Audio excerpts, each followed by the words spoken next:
Essentially, it didn't matter what OKC did to create an advantage. Even if they found a way to beat the first line of defense, everything just got funneled into Wemby, who was waiting. Like I said in the previous videos, bro, he just covers so much ground, bro. Like his wingspan is damn near 8 foot. Either we go home today or we have to play these niggas again, bro. And I hope we win today, man, because I ain't gonna lie, I don't want to have to face against this nigga again. The refs have been on our side. I ain't gonna lie, like the rest of W been on our side. How the Thunder figure out the Spurs. Shout out to Hoop Venue for this video, man. Hey, we are back with another reaction video, man. If you guys haven't already, make sure you guys join Amazing members and leave a like on this video. And right now, as I'm recording this video, we are up 3-2 to the Spurs, man. Hey, got my man OKC winning the finals. Amazing members, let me know who y'all got winning the Western Conference Finals, but we got the Spurs winning. Yeah, I ain't gonna lie, Knicks. Shout out to y'all, man. Sweeping the Cavs. James Harden. We need some reconstruction, dog. I ain't gonna lie. Let's get straight into it, man.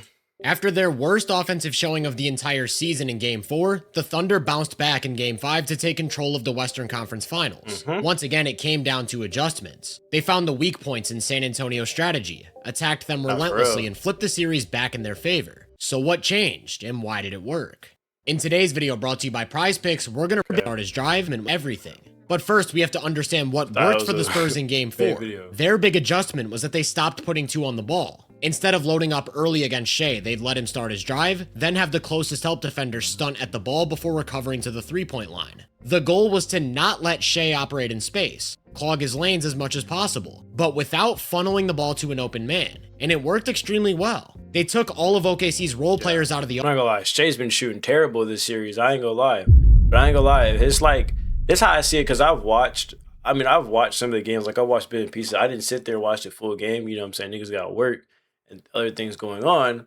But besides that, like, from what I'm seeing from the box score and, like, from some of the plays, what he just said, they're literally just not giving him space at all. And, like, if a person plays help, they're going to pass to the open man, and then they're going to keep passing the ball around until someone's open and they have an open shooter. And that's usually what it is. And it's, like, the reason why, like, I think it was game 4 or 3, correct me if I'm wrong, we lost because our bench was not hitting. Like, bro, if our bench does not score, we're cooked. And it's really that simple, dog. Like, I think Jay Williams shot like 1 for 7 from 3, and then like Caruso wasn't hitting, Dort wasn't hitting, Jared McCain was shooting awful, bro. Like, it was crazy, bro. So as long as our bench can hit, we're gonna win the series every time. Offense, then kept Wemby at the basket so that Shea would be forced to settle for longer jump shots. The only time the Spurs ever put 2 on the ball was when Shea played from an empty side. Wemby would crowd his space to not let him get baseline and force the ball out of his hands, which is something we've been seeing since Game 1. Anytime Shea tried to play one-on-one and get baseline, my boy been averaging at least like between 8 and 12 assists a game. I ain't gonna lie, bro.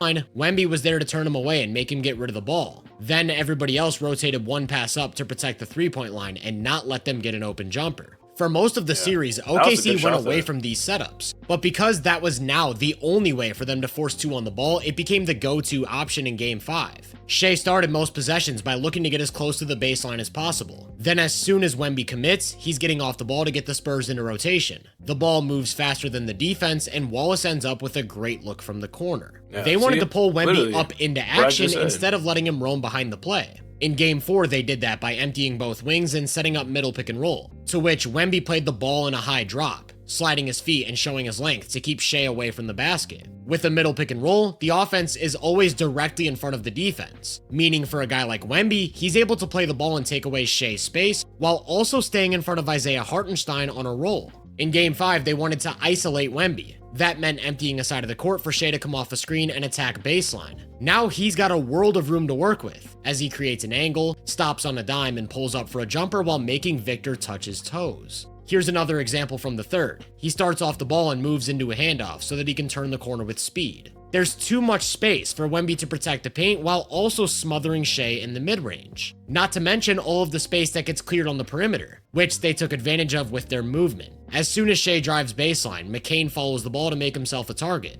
The pick and roll gets defended well, but he finds himself with a great look from 3. However, what I want you to focus on is Hartenstein. Because Shea has an entire side of the court to work with, in order for Wemby to play the ball, he has to get pulled away from the middle of the paint, which allows Hartenstein to roll behind him. And that was probably the single biggest difference between games 4 and 5. In that middle pick and roll setup from game 4, Wemby could completely sell out on Shea, not letting him get to the paint or find space in the mid-range. Meanwhile, Hartenstein could only roll to about the free throw line, knowing that Wemby would get back and contest anything near the basket. That's a tough diet of shots to live off of, but because he could get behind Wemby in game 5, he was able to roll all the way to the rim. This time he seals off the low man for easy points inside. Because Wemby was isolated and Hartenstein was rolling behind him, that meant the Spurs had to start sending early help from the weak side. Shea does an incredible job of navigating space on this one, before kicking it out to Caruso in the corner for a big time 3. I want to take a moment to specifically highlight the corners. The Thunder drew up a game plan that turned them into their biggest weapons. Going back to game 4, whenever they went to a 5-out lineup, the Spurs kept Wemby low, meaning he'd guard whoever was in the weak side corner or the dunker so that he was always in position to help at the basket. Essentially, it didn't matter what OKC did to create an advantage. Even if they found a way to beat the first line of defense, everything just got funneled into Wemby, who was waiting. In game 5, the Thunder came. I ain't gonna lie, bro. Dude, like I said in the previous videos, bro, he just covers so much ground, bro. Like, bro, his wingspan is damn near 8 foot, bro. So I ain't gonna lie, like shooting over him, like you have to shoot over an 8-foot rim, dog. Literally, that's literally what you have to do, bro. And it's crazy how much ground he covers, man. And like I'm telling you, man, like the corners, we was literally just working off the corners, and everything was literally working. So I'm not gonna lie, I think we played a night too. I recorded this video May 28th, so it's gonna drop. You know what I'm saying? The game after. So whenever I drop this video, this is game 4, so we can either go home. I mean, I said game 4. This is game 6. So either we go home today or we have to play these niggas again, bro. And I hope we win today, man, because I ain't gonna lie, I don't want to have to face against this nigga again, dog. But I think we really didn't figure this out. I'm not gonna lie, even though we don't have AJ Mitchell or J-Dub, like, come on, I ain't gonna lie.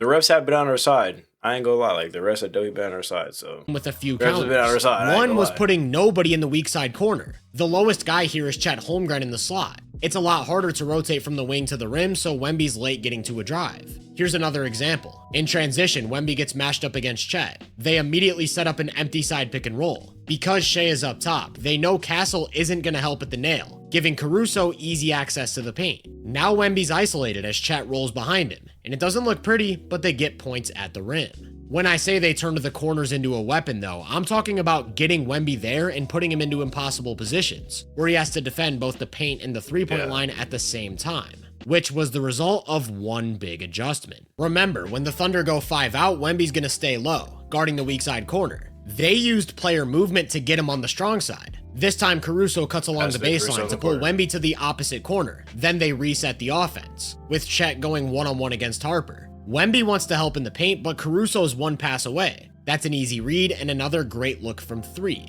These setups are what allowed them to excel in the non-Shea minutes, despite not having J-Dub or AJ Mitchell. Like I said earlier, they want to isolate Wemby and pull him to the ball. How do you do that? By attacking on his side of the court, making him help, then immediately kicking the ball to the corner. That's just too much ground to cover, even for him. And that's how they set up the offense every possession. Chet starts to like without Wemby on the floor, bro, is literally raps, dog. Because I mean, like nobody, like everybody has to play 5-on-5, bro. And I ain't gonna lie, like our ball screening is so good. Like Hartenstein either setting that pick and roll, bro, is literally done so every time.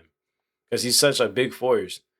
Like look at this. Realizes that Wemby's ready to help from the weak side, so he swings the ball to Wallace to play one-on-one instead. A rule of thumb for team defense is to not help off the strong side corner. The Thunder tested him to make those decisions in real time, which meant there were plenty of plays. I ain't gonna lie, bro. If Jalen Williams can shoot consistently, bro, it's gonna be a done deal. Because I remember he was one game, he had like 18 points, he had like 4 or 5 threes for us. That was pretty big. I ain't gonna lie. Is where he had to trust his teammates to contain drives. Instead of committing to the ball, he stunts, and McCain gets a layup. There was even one like that against Shea. Jay Will cuts behind Wemby and fills the strong side corner while Shea starts a drive. He swipes at the ball, then stays home, so Shea gets a layup, which he misses. Shea's lack of shot making in this game was another really interesting variable, because the Thunder did mix it up. At times, they went to setups that were strictly meant to give Shea the middle of the floor to work with as a one-on-one scorer. especially in those 5 out Those aren't even lineups. bad We shots saw a for few real. possessions that started Shea at the top of the key and nobody on the wings. I think he did a good job of using his handle to get to his spots and separate. He just couldn't make jumpers. Typically, this is his bread and butter. In Game 5, he shot just 4 of 13 or 31% from mid-range, most of which were his go-to looks, catching a defender off balance, bumping them off their spot, and rising up. They just weren't dropping.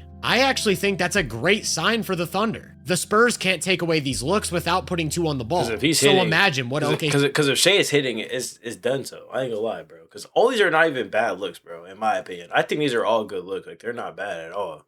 Like, especially for him, he's probably, if not the best mid-range shooter in the league besides, like, Kyrie. But still, like, these are all good looks. OKC's offense looks like if he gets hot. Because literally everything else worked for them. They found ways to pull Wemby away from the basket and put pressure on the paint. They found ways to force 2 on the ball, then made all of the right passes to get the Spurs into rotation. And most importantly, they couldn't miss. As a team, they shot 14 of 32. 44% from 3. You could say that they won't get that hot again, but what I'm focused on is the shot quality. At no point were they forced into rushed looks. Everything came easy. Lots of open spot ups. Then in the rare event they did miss, they absolutely dominated the offensive glass, which is really a this nigga chat. Bro, I think Hartenstein had game 5. Literally the game before, this nigga Hartenstein had like 16 rebounds, bro, or some shit. And Chet had like 11. Testament to Isaiah Hartenstein, who not only grabbed 6 offensive rebounds, he completely neutralized Wemby. He consistently won the battle for positioning and was the first to the ball all night long. Along with his impact as a screener and everything he did defensively, he was probably the MVP of this game. Nigga was fouling. When nigga was fouling his ass off, though, I ain't gonna lie, refs weren't calling it. But you know, hey, like I said, bro, we won in this series, man. I don't care, bro. Still taking home. It wasn't an accident that the Thunder won his minutes by 24 points. All things considered, though, this was a complete team effort. From the way they spaced the floor to the way they moved the ball and hit shots, they completely picked the Spurs and Wemby apart, which is the biggest reason why, for the first time in this series, they actually won the Wemby minutes. He was a -8 after producing a positive net in each of the first 4 games. Was hooping game 5. That's a testament to the way OKC's figured things out. Through the first 2 rounds of the playoffs, the Spurs held teams below 100 points every 100 possessions with Wemby on the court. 13 points better than average. And we saw that in Game 1. Only for the Thunder to figure some stuff out in games 2 and 3, which I broke down in other videos. But in Game 4, OKC couldn't do anything. One of the more impressive defensive clinics you'll ever see. To respond with an offensive masterpiece is a testament to how good the Thunder are. They just always have the answers. Some of that falls back on Shea, seeing different coverages, making the right reads, and picking his spots. Some of it falls back on the execution of role players. They're the ones moving around and filling out space, making the right extra passes, and knocking down shots to beat rotations. I think a lion's share of the credit, though, should go to the coaching staff, and of course, Mark Daigneault. From start to finish, this series has been about the game within the game. I told you he was going to figure something out, bro, but I ain't gonna lie, my game plan wasn't even that bad for it. It wasn't even really that off, and it wasn't that bad, bro. That's all we got to do, man. I told you, put Hartenstein more in the game, and look what happened. Look what happened. The chess match between 2 elite coaching staffs. Every game in this series has looked completely different. There's a constant battle between the Spurs trying to keep Wemby at the basket and the Thunder adjusting their spacing to get him out. There's another battle between the Spurs trying to keep Shea away from the paint or the short mid-range, while the Thunder adjust screening angles, floor alignments, everything you can think of to get him space to operate. We've seen double teams, zones, cross matches, different types of help. From a strategic standpoint, this is what emptying the clip looks like. And in a chess match like this, it's the team with more answers to the test that ultimately comes out on top. Through 5 games, that's been the Thunder. They've been the deeper, more versatile, and more creative team. I think we have the deepest. I think we have the deepest bench in the league, bro. Or argument or not, bro, but we have the deepest bench in the league. And I ain't gonna lie, it's just like we're the biggest tryhards. We have one of the best defenses in the team. I'm not gonna lie, bro. Whenever our team is on, bro, there's nothing teams could do. Like, bro, if Jalen Williams is hitting spot up threes, it's hooks. If Alex Caruso's hitting threes from the corner, it's hooks. If Jared McCain is getting to his spots, making tough layups, making his free throws, and he's hitting shots, it's donezo.